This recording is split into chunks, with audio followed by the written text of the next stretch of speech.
Welcome to Coastal Chronicles, the Blue Door magazine podcast, your gateway to the vibrant world of creativity, design, and lifestyle in the coastal Orange County market.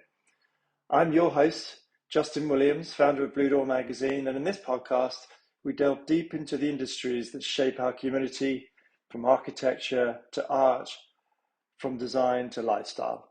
Join me as we explore the innovative minds and inspiring journeys of those who make our coastal communities so unique, uncovering the stories behind the brands and businesses that define coastal Orange County. Whether you're a seasoned industry insider or simply curious about the stories behind the storefronts, Coastal Chronicles is your invitation to discover the hidden gems, the untold tales, and the personal narratives that shape our coastal landscape.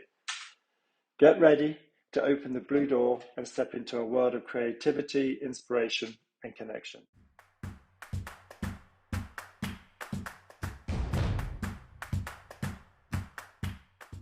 Mike, Justin. welcome. Great to see you in our mobile studio. The Blue Door mobile studio? Exactly, and it happens to be one of your listings where we get to do this podcast, which I'm really excited about. I'm very excited about this, yeah. And I'm glad you're here. Well, thanks for having us.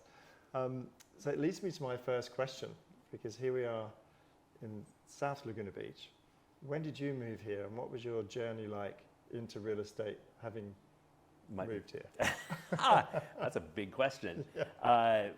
My links to Laguna Beach started when I was really, really young.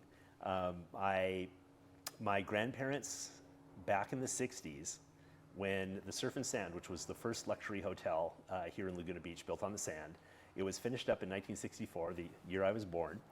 And yes, I'll be 60 I'll actually be 60 in one week. Good, though. Thank you. But they used to come down here from San Francisco to vacation. All right. And that was my earliest memories of town. Yeah. My memories of that were of hippies. My mom, I thought she was telling me about the hippos that were living in town, so I was all excited as a little kid. Definitely remember that into my adult years. Yeah. But always in the back of my mind, I thought Yeah. I really would love to live in Laguna Beach. There's sort of something in the special sauce about this town. Culturally, obviously the topography and the ocean and everything else makes it beautiful. Mm-hmm. And it just resonated with me, and I always wanted to be here. And my first job out of college was as an engineer, and brought me down to Newport Beach, to a division of Ford Motor Corporation called Ford Aerospace, and moved down here, and initially started in Huntington Beach, sort of went to Irvine, then to Corona Del Mar, and then finally around 1992 or so made my way into Laguna Beach and rented a little place here on Cliff Drive, and fell in love. The rest was history. And fast forward about 13, 14 years from when I moved down here, and that's when I decided to take the plunge into real estate. Yeah, so you were with your first degree, because I know you have two degrees. You have an MBA, and then you have your engineering degree. How did you make that leap then after 14 years? What was the catalyst? I think I was still trying to figure out what I wanted to be when I grew up. And I got the business degree fairly early on. Actually, around the time that I moved to Laguna Beach is when I finished up my MBA. And my whole thought behind that was, I don't want to work as an engineer the rest of my life. That's a lot of life to stick with something that wasn't completely a passion. Yeah. And so I didn't know what else to do but to try and make myself look different. So I got a business degree, so hopefully I look different to other people. And from there, just did startups for years. And really what my path to real estate was getting burned out on the travel and the grind associated with being a part of startups. It's invigorating, it's exciting, but it can be a lot. There's a lot of adrenaline. I mean, you're living, on the edge, really. Because, and it was a lot of travel, too. Yeah. I lived in Laguna Beach, but I didn't really live in Laguna Beach. Yeah. And just trying to think what else I might want to do. I've always been attracted to design. I've probably, to do it all over again, I would probably be an architect if I could, if any of the architecture schools would have had me. Yeah. And this, particularly in this area, with the type of architecture we have, the wide variance of houses, from cottages to beautiful contemporaries to things like this that have a soul and a history about them, was really what attracted me to the business. And fortunately, I'm still passionate about it, and I still love it, and I'm still here. It's interesting because the DNA, I feel, of Laguna Beach is about the design, the aesthetic, but also the art community is such a strong one, isn't it? Oh, absolutely. Yeah. Well, it's such a weird mashup of arts and culture and surf and outdoors, and people a lot of times also here for what we have here in town focus on the ocean, which is amazing, and there's so much wonder and weather patterns and everything else associated with the ocean, but they forget about all the hiking and the mountain biking and everything else that we have here as well. It really is, for such a small town, has so much going on. Yeah. I wasn't looking at my text or anything just then. I was just looking at another question. Yeah, as long as I wasn't boring you. That's very good. But what when you look at Laguna Beach now, and we look at the opportunity that we've seen over the last 2 or 3 years happen, where people are leaving the big cities to come to, particularly into Southern California, is that still a big trend? Are you still seeing people having enough of the San Francisco or wherever it might be? I want to pick on San Francisco, but it could be anywhere. Are you still seeing that as a dynamic? Absolutely. Yeah. I think COVID and everything associated with COVID, from what happened with work patterns, happened with evaluation of living circumstances and what your habitation looks like. I think so many of those adjustments in preferences have stuck. And to your question, people coming from cities, definitely, we never, up until about 5 years ago, and it started right before COVID, but COVID accelerated, we never were a huge attraction or on the radar for people from Chicago, for people from New York, just too far. And we absolutely have a huge traffic of buyers that are coming from those places. You know, part of it is I think the reevaluation of habitation that came with COVID. Part of it is weather driven. It's for everything that people complain about living in California. The weather is just about the best in the world. And so I think that's always going to be there. So it definitely, those patterns have persisted. And just thinking about design and what you've noticed over the last 17 years, but maybe through the last 5 especially, because there's been so much change in the way we build and how we build. Are you seeing any particular trends that your clients are asking you to find, and what are your thoughts about how that's evolved? Oh, I have thoughts. The trend has been away from large. The trend has been away from grand houses on big hills with views. And definitely people that could afford anything they want in the world are choosing to live smaller, live in the flats, and live in something that is sort of like a curated experience. They care much more about what their environment looks like, but they don't need that environment to be 7,000 square feet. People that were in 7,000 square feet are now perfectly happy with 2,500.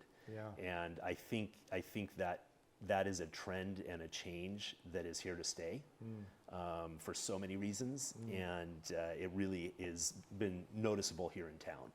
People now value being in the flats and being able to walk everywhere and just park their car on the weekend and not have to touch the car until they go to work on Monday morning. No, it's really interesting, and when I think about the dynamic in the marketplace now, where there's just such scarcity, how do you navigate that, as a business, when we think about real estate right now, and presumably it's a challenge you faced before, but would you say this is uniquely different now in your career, what we're looking at? Oh, it absolutely is. Absolutely. It's how do we navigate it was the original question. We hustle. And I would say we put together far more deals that are sort of cobbled than ever before. And we have to find the properties rather than look online and see which properties we want to show our client. As big as that is as a part of our search when we're looking with buyers, we are evaluating what it is they're looking for and thinking, what else do I know of that could possibly be a home that could be made available to these people as well. And it's a lot of work. It's a lot of headspace. The inventory levels are still historically low. And I just don't think that's going to change anytime soon because there's such entrenched reasons in the structure, from taxation to insurance. Right. Now to all these reasons that people just don't want to put their homes up for sale. Sure. And the other thing is, in Laguna Beach, for better or for worse, we're a very mature real estate market. We're not building lots of new homes here. Right. So people have typically been in their homes for a long time. People also very much have the ability to self-determine when they sell. They generally don't have the same financial pressures, and so if they don't want to sell, they don't have to sell. Right. And right now they don't want to. No, I get that. Yeah. So if you're a buyer, you have to be really patient, given those circumstances. Yeah, and a lot of people give up also. Yeah. And it's a difficult time too, because interest rates have gone up. Yeah. And buyers are wary. Buyers don't want to be the one that paid the most for a property. Yeah. But underpinning all of this are so many factors that sort of support the pricing and keep it where it is, including the scarcity, that I don't see it changing for a long time. There's going to have to be some major knocks to the economy, or major changes to tax law in order to generate more inventory. Even if we get a couple of interest rate reductions, you mean it's not going to really change things significantly? If it goes to 4%? Because yes, it will. However, I think as much as that might increase inventory, it's going to bump up demand twice that. Yeah, right. So we're just always going to have this differential that's going to be tough to meet. I don't see that changing anytime for the next few years, at least. Right. When I look at your, your background again as president of the Board of Realtors for that was a while ago. For a spell. I really meant, you have this business industry, support that you give, because that really is a labor of love, right? To do that. But then you sit on the board of the Laguna Museum of Art, for instance, if I've got the name right. Even though I go in there all the time. Laguna Art Museum. Lamb. Talk to us a little bit about how important community is to you, and how important the professional side is, and how that kind of feeds into living here and supporting the lifestyle that we have here. Bottom line answer, for me it's very important. Yeah. But probably where all that comes from for me is not necessarily thinking, okay, I want to be involved, what am I going to do? But it's more organic. There's things, I'm involved with the museum for certain specific reasons, and part of them are self-serving. I love art. I've been around art all my life. I don't know art, and so part of it is an education for me, and it's been very good in that regard. But there's also things that I want to do. I value the museum, and I worry about its place in such a small town. It's tough to support institutions like that, and I want to make sure that it persists for another 100 years, and so that's why I'm involved. The same with the Board of Realtors. We have one. This year is the 100th year of the Laguna Board of Realtors. We predate the formation of the city of Laguna Beach, and but we are also one of the smallest in the state. Yeah. And we've persisted all these years, and it's for a reason. We're a very unique market, a very niche, and I would argue that the way real estate agents here do business is a whole lot more congenial and collaborative than most markets. And I want to preserve that. I want to keep that going, and so that's one of the reasons I've been involved for so long. Well, I love that, but I also know that you are amazing at raising money for the community. I think it's $150,000 for the Laguna. Oh, for the food pantry, food pantry. After all this time, well, it's not that long, but that's obviously a subject close to your heart. Yeah. And again, that was just something that developed. Where we thought we have some reach in the community, and we wanted to be able to highlight the food pantry. The food pantry has a really interesting history. They were an all-volunteer organization. There was nobody that was paid on that staff for years, and it was basically hand to mouth, or I guess hand to grocery bag, keeping it going. And for a long time, they were also the only food pantry in South County. And I just want to make sure they were okay. And I knew we could help them expand their donor base. And so we've come up with some events that we've put on that, fortunately, we've been doing them for about 6 years now, and we're about 170,000 that we've raised for them. But more importantly, it's exposed them to a lot of people that never were contributors to the food pantry before, that don't know about it. Never were volunteers at the food pantry, and they're now volunteers and picking up groceries and all that. Yeah. I mean, going up now to 48,000 feet, you know, when we look at coastal, it's not as high as where we are today. Yes, I know. But when you think about, you know, coastal Orange County, because we've seen the huge investment, for instance, going to Dana Point. I think it's, you know, 200 million into the marina, and, you know, we've seen investments in hotels, and we've seen the Pendry going to Fashion Island. What is your, you know, taking a look forward into the future, what do you think that means, you know, that level of investment to the type of people who come to live here, or what's going to happen to the market with that kind of investment? I mean, that's been going, I would peg that really here going back to the opening of the Montage Resort. It was the very first Montage. It is still to this day one of the most beautiful hotel properties on the coast. Right. And that was a wholesale change, I think, in how the town chose to interact with some of those amenities, because it is a way to attract people internationally, and definitely, like the Montage has put Laguna Beach on the map internationally with folks. But also, it's a huge amenity for people here in town. That was a trailer park before that was completely sealed off from public access. So Treasure Island Beach, that park, that didn't exist before. It was barbed wire and dogs at night to keep you away. And I think it's opened up that coast for everybody to enjoy, and I think that's huge. Everything that's been going on here, I mean, the Pendry as a brand, but also even the opening of Crystal Cove Shopping Center and having this, I was so torn about that. But now that it's there, what a wonderful place just to go enjoy yourself and have a cup of coffee or a Marché Modern, you know, whatever you want. And Javier's is updating themselves. They're going to be amazing now. New Hacienda, that's going to be. Aston Martin's right there. Tedeli's right there. Everything. You do have everything. So those amenities just add to the community. You mentioned what's going on in Dana Point. They're putting more than 500 million into that harbor. It's a private-public collaboration between the county, because the county owns the harbor, but that's going to wholesale change what that town is like. Totally. And although it's going to draw more people there, it's going to be a wonderful amenity for the people that live there. And not that this is really how you should the lens you should be looking at everything through, but property values in Dana Point, they are going to steadily increase. They're going to outstrip even Laguna Beach, I think, just because. Well, records are being set there. It is in between the Strand opening up and now these amenities and the town really getting control over their downtown and their future. It's going to be a different place.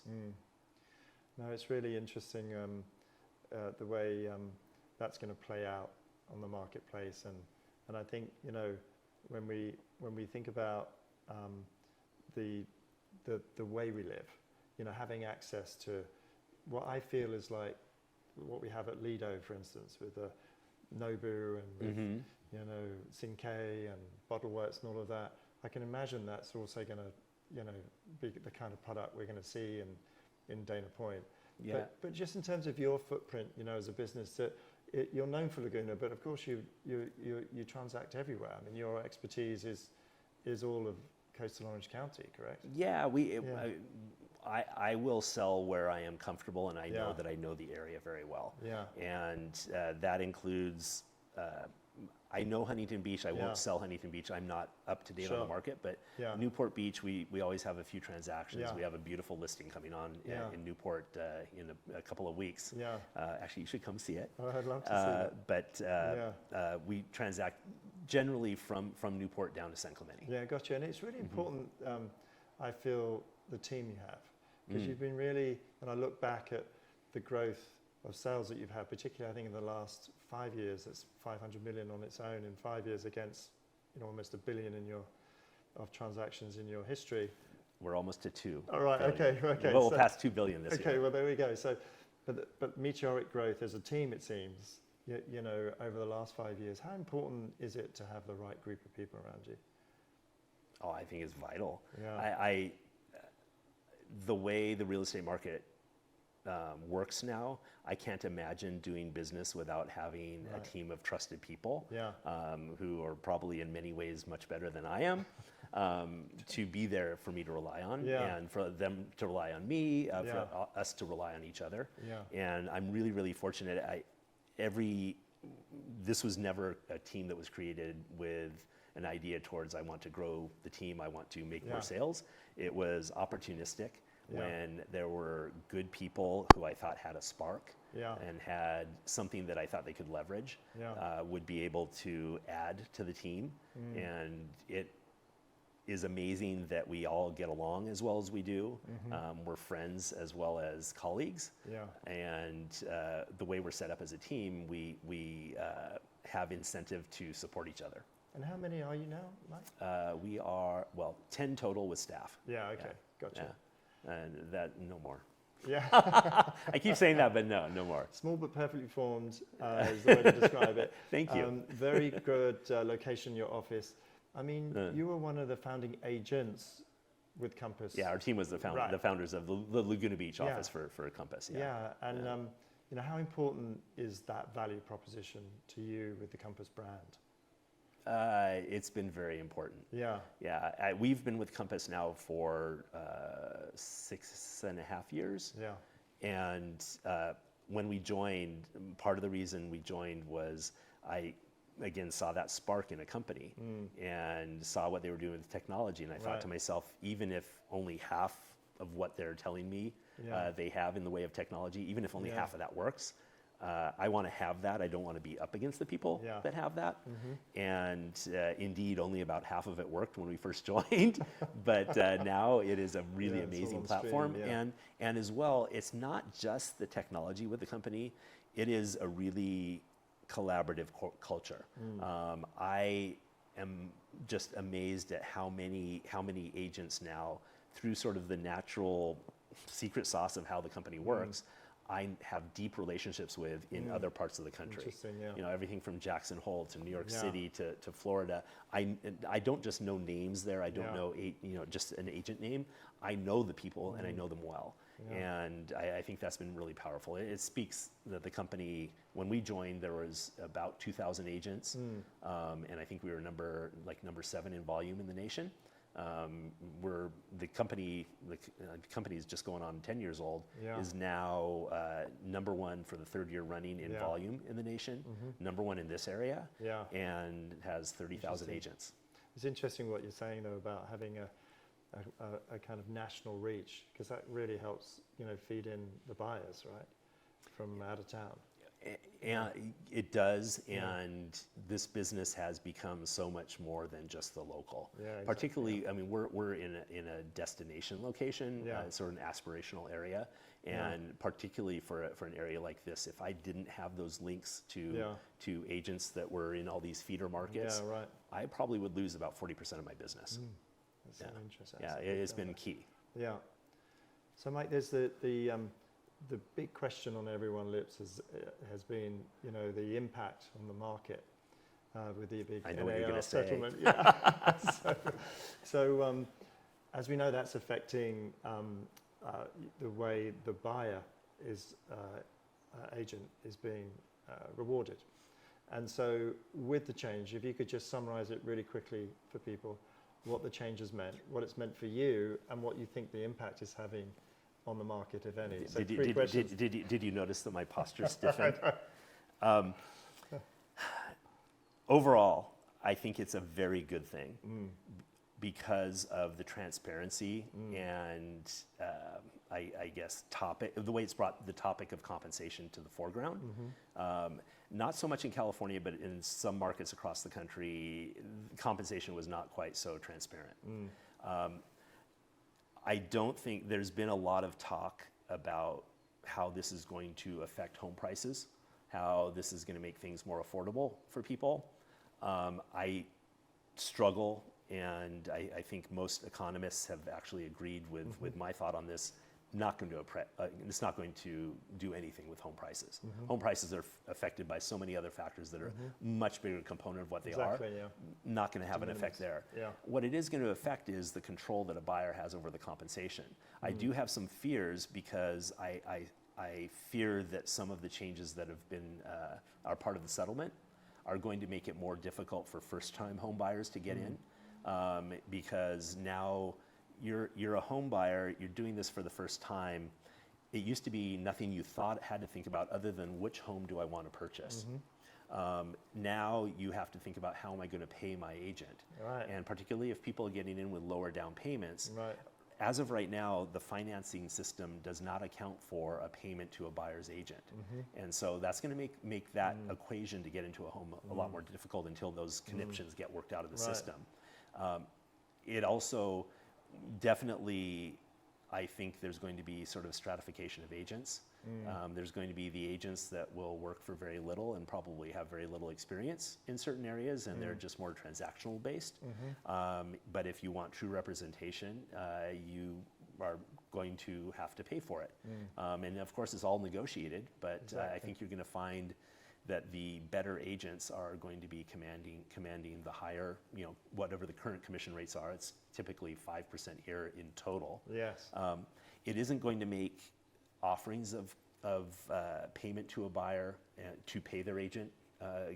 Those are not going to disappear, but there's not going to be the general blanket offer of compensation to buyer's agents that happens in the MLS. Yeah, right. And so there may be an offer of, say, 2% or 2.5% Yeah. to a buyer so that they can pay their agent. But The mechanism's going to be different, but it's Right. all going to be much more transparent. Yeah, and I think that's the key, because I think people realize it always was negotiable anyway.